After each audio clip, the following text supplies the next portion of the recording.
Hello दोस्तों, स्वागत है आपका अपने YouTube चैनल अंबुज पाठशाला में। तो इस वीडियो में हम लोग जैक बोर्ड यानी कि झारखंड बोर्ड परीक्षा 2025 के लिए क्लास 12th का सब्जेक्ट इंग्लिश कोर का most important viral question paper देखने वाले हैं, जो कि आज के आपके एग्जाम में डायरेक्टली देखने को मिल सकते हैं। आर्ट्स वाले स्टूडेंट का इंग्लिश कोर का एग्जाम आज है और साइंस वाले स्टूडेंट का इंग्लिश कोर का एग्जाम कल है। तो दोनों ही एग्जाम के लिए ये वीडियो बहुत ही ज़्यादा इम्पोर्टेंट होने वाला है। यहाँ से कुछ क्वेश्चन आपके एग्जाम में डायरेक्टली मैच होंगे, क्योंकि सारे के सारे क्वेश्चंस मोस्ट इम्पोर्टेंट है और जैक बोर्ड में कई बार पूछे जा चुके हैं। तो आप लोग इन सारे क्वेश्चंस को जरूर एक बार देख लीजिएगा और फुल वॉच कीजिएगा, आप लोग कंप्लीट देख लीजिएगा।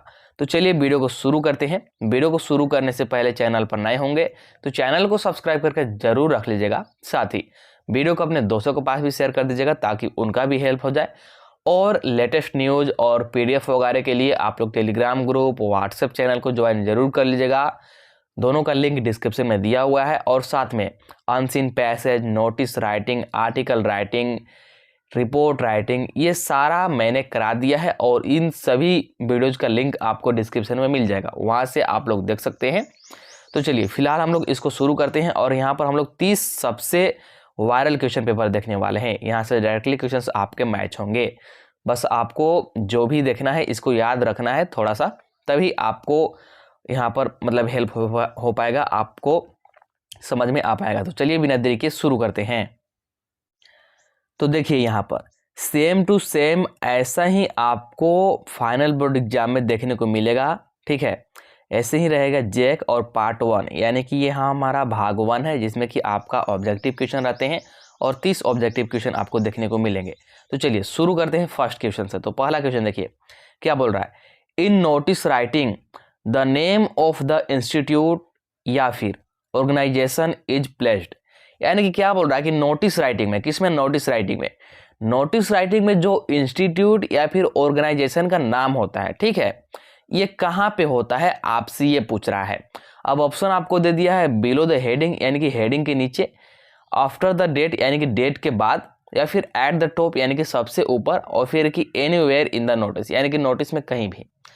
तो नोटिस राइटिंग का आपके पास आइडिया होना चाहिए। नोटिस राइटिंग मैंने ट्रिक से कराया है, आप लोग इस वीडियो को देख सकते हैं, लिंक डिस्क्रिप्शन में दिया हुआ है। तो फिलहाल इसका आंसर की बात करें तो नोटिस राइटिंग में हम लोग इंस्टीट्यूट या फिर ऑर्गेनाइजेशन का नाम सबसे ऊपर में लिखते हैं, यानी कि at the top. Option number C हो जाएगा यहाँ पर बिल्कुल सही, ठीक है, ऑप्शन नंबर सी हो जाएगा बिल्कुल सही। इसके बाद नेक्स्ट देखते हैं। तो यहाँ पर हमारे पास क्वेश्चन नंबर 2 है, in a letter to editor salutation is written just after. अब यहाँ पर ध्यान दीजिएगा क्या बोल रहा है कि लेटर टू एडिटर हम लोग लिख रहे हैं, यानी कि लेटर लिख रहे हैं एडिटर के पास। तो जो सैल्यूटेशन होता है, सैल्यूटेशन क्या होता है, डियर सर, डियर मैडम या फिर सर मैडम जो होता है, इसी को हम लोग बोलते हैं सैल्यूटेशन। तो ये किसके जस्ट बाद लिखा होता है ये आपसे पूछ रहा है। यहाँ पर जस्ट आफ्टर बोल दिया, मतलब कि जस्ट किसके बाद होता है। अब 4 ऑप्शन गिवन है, sender address, receiver address, subject या फिर डेट। सही आंसर की बात करेंगे तो क्या जाएगा, सब्जेक्ट के बाद हम लोग सब्जेक्ट लिखते हैं और जस्ट उसके नीचे सैल्यूटेशन लिखते हैं, डियर सर या फिर डियर मैम, जो भी लिखना होता है, ठीक है।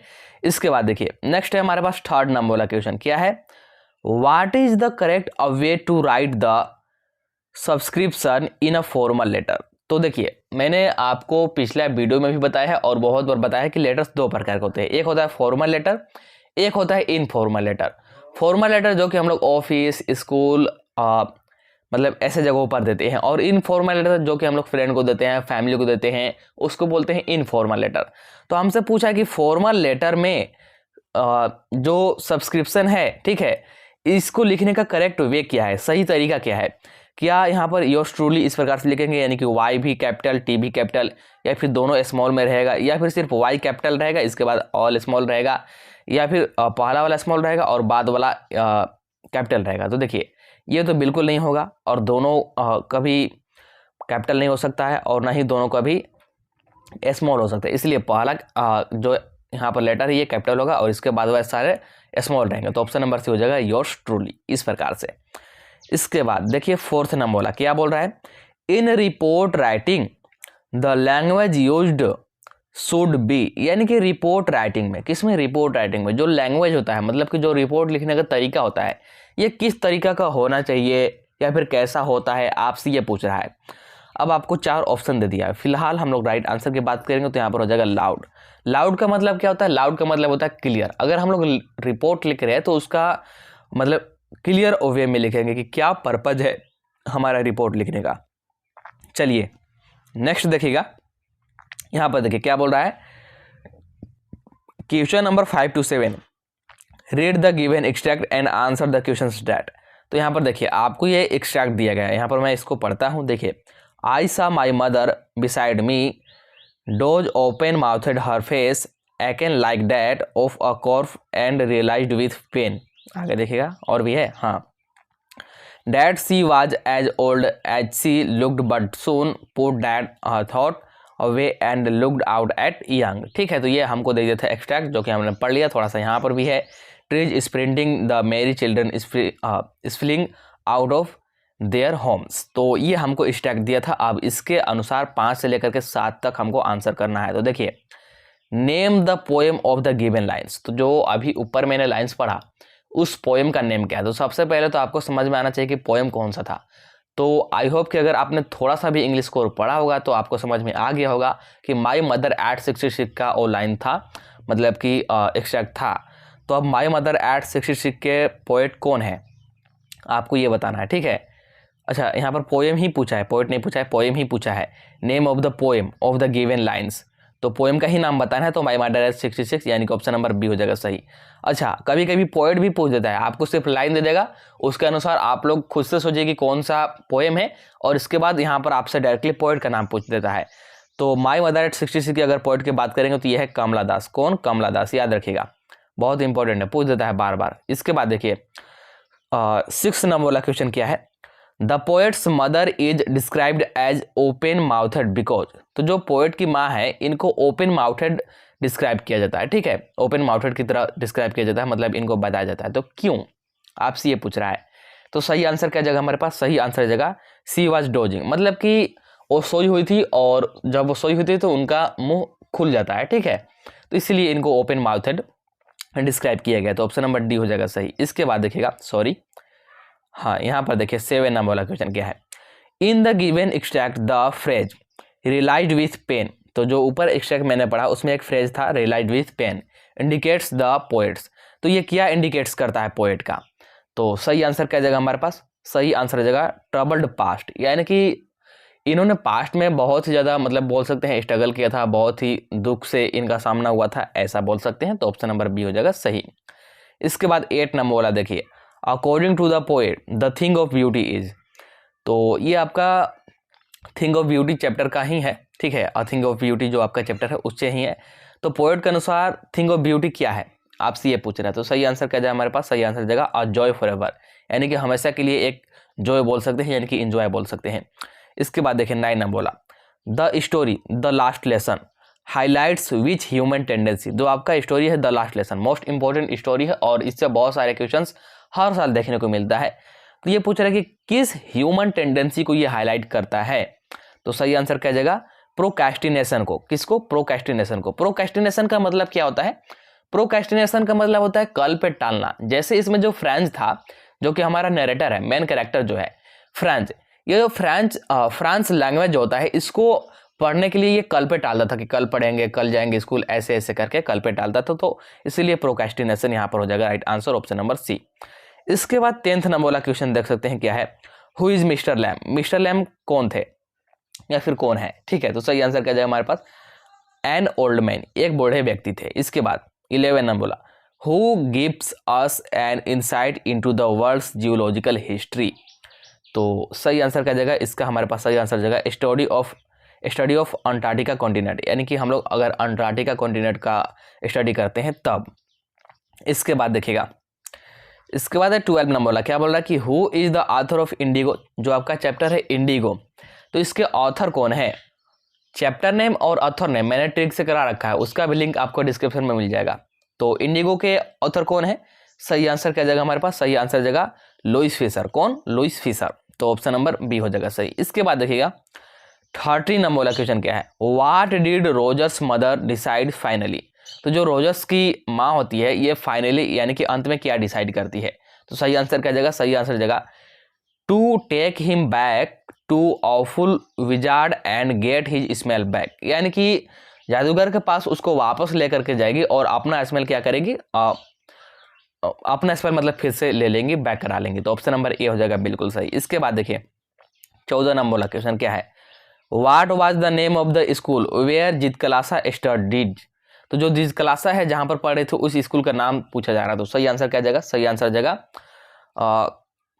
कैरलिस अमेरिकन स्कूल, यानी कि ऑप्शन नंबर क्या जाएगा, ऑप्शन नंबर सी आ जाएगा बिल्कुल सही। इसके बाद देखिएगा नेक्स्ट वन 15 नंबर वाला, why do the celebrities feel embarrassed most often. तो जो सेलिब्रिटी होते हैं ये क्यों मतलब एम्बेरेस फील करते हैं। एम्बेरेस का मतलब बोल सकते हैं शर्मिंदगी जो भी है, या फिर बोल सकते हैं जो डर टाइप का होता है। तो सही आंसर क्या जाएगा, because of questioning, because of question attack during interviews. तो देखते होंगे जो बड़े बड़े सेलिब्रिटी हो जाएंगे होते हैं, ठीक है, आपने देखा होगा कहीं ना कहीं जरूर, जो बड़े बड़े सेलिब्रिटी होते हैं उनके पास मीडिया वाले और भी लोग माइक वगैरह लेकर के पहुंच जाते हैं और तरह तरह के क्वेश्चन पूछने लगते हैं। तो ये जो क्वेश्चन होता है ये इन सेलिब्रिटी को डायरेक्टली अटैक करता है और इसीलिए ये एम्बैरेस्ड हो जाते हैं। तो ऑप्शन नंबर ए हो जाएगा बिल्कुल सही। इसके बाद 16 नंबर वाला question, the rag pickers have no identity but they have. Rag pickers का मतलब मैंने आपको बताया है कि जो कूड़ा कचरा इत्यादि बेचते हैं उसको बोलते हैं रैक पिकर्स।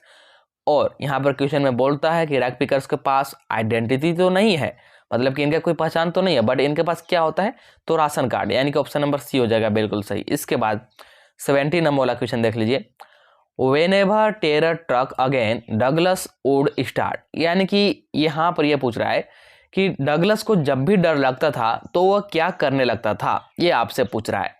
तो यहाँ पर 4 ऑप्शन दिए गए हैं। फिलहाल राइट आंसर की बात करते हैं। तो राइट आंसर हमारे पास क्या जाएगा, राइट आंसर जगह हमारे पास टेकिंग टू टेरर, यानी कि जैसे आपने देखा होगा कि अब आप कभी अगर अकेले होते होंगे और आपको डर लगता होगा तो आप खुद से बात करने लगते होंगे, ठीक उसी प्रकार से डगलस क्या करते हैं कि टेरर के साथ ही टॉकिंग करने लगते हैं। तो ऑप्शन नंबर डी आ जाएगा बिल्कुल सही। इसके बाद देखिए 18 नंबर वाला क्वेश्चन क्या है, where do their lips smile turn. ठीक है, तो राइट आंसर क्या जाएगा हमारे पास, इसका राइट आंसर जाएगा इन देयर कैम्परेड हॉल्स, यानी कि ऑप्शन नंबर ए हो जाएगा बिल्कुल सही। इसके बाद देखिए क्लियर रील्स आर द, तो क्लियर रील्स का मतलब क्या होता है ये आपको यहाँ पर बताना है, या फिर क्या था ये आपको बताना है। सही आंसर क्या जाएगा, सही आंसर जाएगा स्टीम ऑफ क्लियर वाटर, यानी कि क्लियर वाटर का स्टीम। ऑप्शन नंबर यहाँ पर कौन सा जगह, ऑप्शन नंबर यहाँ पर आ जाएगा बी, बिल्कुल करेक्ट। तो 19 का कौन सा हो गया, 19 का बी हो गया। इसके बाद देखिए 20 नंबर वाला क्वेश्चन क्या है, full of sweet dreams means. तो यहाँ पर देखिए ये एक मतलब दिया गया वर्ड टाइप का, या फिर बोल सकते हैं फ्रेज टाइप का, फुल ऑफ स्वीट ड्रीम्स। तो इसका क्या मतलब होता है, अब आपसे ये पूछ रहा है। तो इसका मतलब होता है प्लीजेंट एंड पीसफुल स्लीप, यानी कि अच्छा खासा जब नींद जाए तो उसको हम लोग बोलते हैं प्लीजेंट एंड पीसफुल स्लीप। इसके बाद देखिए 21 नंबर वाला क्वेश्चन देखिए क्या है, डेंजेंस of a world of green means. तो अब इसका मतलब बताना है। तो इसका मतलब क्या होता है, इसका मतलब होता है रेसिडेंट ऑफ फॉरेस्ट, यानी कि जो फॉरेस्ट के रेसिडेंट होते हैं उसको बोला जाता है। तो ऑप्शन नंबर क्या जाएगा, ऑप्शन नंबर ए आ जाएगा करेक्ट। इसके बाद देखिए 22 नंबर बोला, who wanted to feel the money at hand and from where. तो इसका सही आंसर की बात करेंगे तो आ जाएगा the rural folk from city people. तो इसको थोड़ा सा आप लोग समझिएगा, ये मतलब थोड़ा डीप क्वेश्चन है। क्या बोल रहा है कि who wanted to feel the money, यानी कि कौन चाहता था कि उनके पास मनी आए उनके हाथ में, और कहाँ से आए। तो देखिए जो रूरल फोक पीपल थे, यानी कि जो ग्रामीण के गरीब लोग थे, ये चाहते थे कि इनके पास थोड़ा पैसा आ जाए। और कहाँ से, तो फ्रॉम सिटी पीपल, यानी कि शहरी लोगों से। और वो भी कैसे, तो ये भीख नहीं मांगने वाले थे, बल्कि ये रोड साइड स्टैंड लगाने वाले थे, यानी कि जो हाईवे के बगल में टपरी वगैरह लगता है ना, उसी को तो वहाँ से लगाने वाले थे, ताकि जो ये शहरी लोग हैं वहाँ पर रुके और इनसे खरीदारी करे और थोड़े पैसे ये भी कमा ले। तो आई होप कि अब आपको समझ में आ गया होगा। इसके बाद देखिए 13 नंबर वाला question, according to the poet wars that are fought have no. तो मतलब कि पोएट के अनुसार, यानी कि कवि के अनुसार, वार के बाद, यानी कि बोल सकते हैं युद्ध के बाद क्या नहीं बचता है, ये पूछ रहा है। तो सही आंसर क्या जाएगा, सर्वाइवर्स, यानी कि कोई भी जीवित नहीं बचता है, कोई भी सर्वाइव नहीं कर पाएगा। ऑप्शन नंबर डी हो जाएगा बिल्कुल सही। इसके बाद देखिए 24 नंबर बोला, how does Umberto eco find so much time to right so much. यानी कि एम्बर्टो इको क्या बोल रहा है, how does एम्बर्टो eco find so much time, यानी कि ये ज़्यादा टाइम कैसे अब मतलब पा रहे थे, ठीक है, कैसे मैनेज कर रहे थे, टू राइट सो मच यानी कि ज़्यादा लिखने के लिए। तो सही आंसर क्या जगह हमारे पास, सही आंसर जगह using fresh times like waiting for someone, break time etc। तो ऑप्शन नंबर डी आ जाएगा बिल्कुल सही। इसके बाद देखिए 25 नंबर वाला question, why does Derry begin to weep in the end, यानी कि जो लैम और डेयरी वाला स्टोरी है ये उसका मतलब वहाँ से क्वेश्चन लिया गया है। तो पूछ रहा है कि why does Derry begin to weep in the end. तो सही आंसर क्या जगह, सही आंसर की बात करेंगे तो सही आंसर जगह मिस्टर लैम डेड, यानी कि जो डेयरी होता है ना ये लास्ट में रोना स्टार्ट कर देता है। तो रोना स्टार्ट क्यों कर देता है, क्योंकि मिस्टर लैम जो होते हैं ये मर जाते हैं, ये डेड हो जाते हैं। तो ऑप्शन नंबर बी हो जाएगा बिल्कुल सही जवाब। इसके बाद देखिए, इसके बाद नेक्स्ट है हमारे पास यहाँ पर 26 यानी कि 26 नंबर वाला क्वेश्चन है, जो कि क्या है, बामाज brother was asked by the landlords main. तो इसका सही आंसर की बात करेंगे तो इसका सही आंसर क्या जाएगा, हिज नेम एंड स्ट्रीट, यानी कि जब बामा का ब्रदर आता है ना तो इससे जो लैंडलॉर्ड्स होते हैं ये कुछ पूछते हैं। तो क्या पूछते हैं ये आपसे यहाँ पर पूछा है क्वेश्चन में, तो इसका नाम पूछते हैं एंड स्ट्रीट पूछते हैं। तो ऑप्शन नंबर क्या आ जाएगा, ऑप्शन नंबर ए आ जाएगा बिल्कुल सही जवाब। इसके बाद देखिए 27 नंबर वाला क्वेश्चन क्या है, how old was the Prince when he ridiculed the astrologer, यानी कि एस्ट्रोलॉजर का मतलब होता है जो भविष्यवाणी करते हैं या फिर जो क्या बोलते हैं जन्म के समय जो भी पत्री वगैरह देखते हैं उसको बोला जाता है एस्ट्रोलॉजर। तो ये पूछ रहा है कि जब एस्ट्रोलॉजर का प्रिंस यानी कि राजकुमार मजाक बनाता है, मजाक उड़ाता है, तब ये प्रिंस कितने साल का या फिर कितने दिनों का होता है, मतलब कितना ओल्ड होता है। तो मात्र 10 डेज ओल्ड होता है। और यहाँ पर 10 डेज में ही एक बच्चा बोलने लग रहा है, इससे क्या समझ में आता है कि यहाँ पर आयरनी देखने को मिल रहा है। इस बात को आप लोग ध्यान रखिएगा, ये रियल नहीं है, सिर्फ यहाँ पर आयरनी दिखाया गया है। ऑप्शन नंबर ए हो जाएगा बिल्कुल सही। इसके बाद देखिए 28 नंबर बोला, who has written the poem keeping quiet. तो जो आपका चैप्टर है कीपिंग क्वाइट, तो इसके राइटर का नाम पूछ रहा है। तो सही आंसर क्या जगह हमारे पास, सही आंसर जगह पैब्लो नेरुदा, बहुत सिंपल है। इसके बाद देखिए 29 नंबर वाला क्वेश्चन क्या है, why did hammer blame himself, यानी कि जो एम हैमर होता है जो कि फ्रेंच टीचर होते हैं, तो ये खुद को ब्लेम क्यों करते हैं, खुद को दोषी क्यों ठहराते हैं। तो राइट आंसर जाएगा not having taught them enough French, option number A आ जाएगा। यानी कि खुद को भी ये दोषी ठहराते हैं कि मैं खुद यहाँ पर बच्चों को ज़्यादा फ्रेंच नहीं पढ़ा पाया, क्योंकि बच्चों को कभी कभी बाग में जो बगीचा होता है ना जहाँ पर पौधे वगैरह होते हैं, फूल वगैरह होते हैं, वहाँ पर पानी डालने भेज देता था, कभी मार्केट से सब्जी लेने भेज देता था। तो इसके कारण ये खुद को भी ब्लेम करते हैं।